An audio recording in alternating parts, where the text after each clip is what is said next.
I'll start by introducing myself.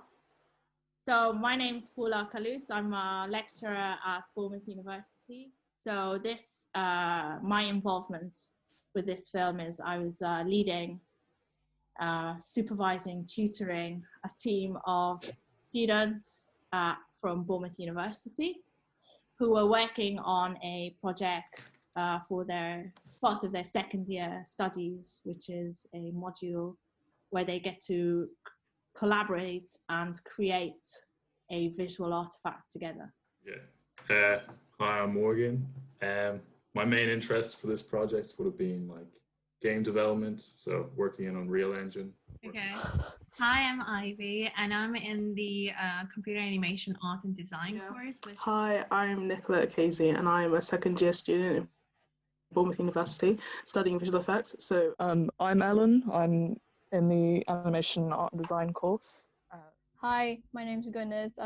I'm taking technical arts course, and I'm really interested in looking at how digital technology, especially immersive digital technologies and interactive technologies, are being used as new modes of documentary. I like the liminal spaces that exist between fiction and non-fiction. This was made as part of an ongoing company project. So like we were all selectively chosen for it. And so we had the idea of creating spaces and rooms that were described in an interview that we conducted with Linda. And using that information, we were able to create a journey of the memories of the life of the students that went to the houses as schools and had to learn in that condition.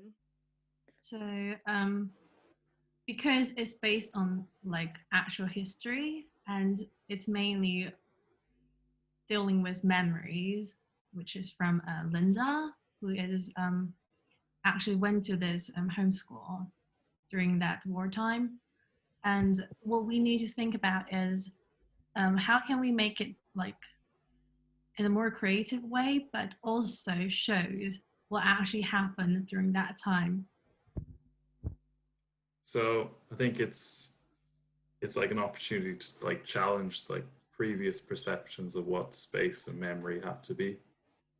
And you can like, because it was quite an open brief, we were able to be like quite creative with it and completely like redesign the space, redesign the structures, and come up with something that gave little like snippets of pieces of memory that people hopefully when they're walking around the game can like piece together and come up with their own like idea of what happened during that time. It's kind of like the players going through like a journey of memories almost. Yeah. Ellen, Ivy, do you want to add anything? Yeah. Okay, Ellen first. Well, for me, like prior to this, I had like no knowledge really of Kosovo beyond that it existed, which I think is unfortunately a sentiment shared by a lot of people in the UK. And through this, I've learnt quite a lot, and also learnt that there isn't necessarily as many things that people can access about this, especially about not just the like heinous acts committed during the war, but about, you know, the way that it impacted daily life, like schooling. Mm-hmm. And, you know, there's a kind of a value in creating something like this, which can be used like that to document. We hear lots of stories about Yugoslavia, but it sounds so different in Chinese. So I didn't match them previously. But when I actually went into research and I realized the story that I knew is totally different as what Linda told me.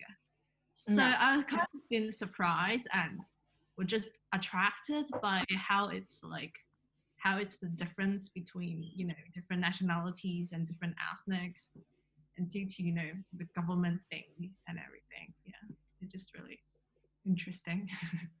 Yeah.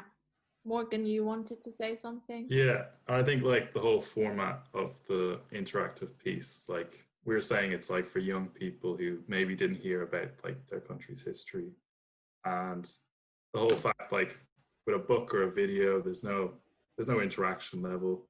You could, for a lot of people, that's like disengaging for them. So when you actually make a game, something they can like explore themselves, have a bit of control on, they can like get more involved with it and like probably learn more as a result. So I'd like our demographic and students that are like us to see this most, because I think it will give them perspective on how kind of like privileged we are to have an education as a right, and rather than something to be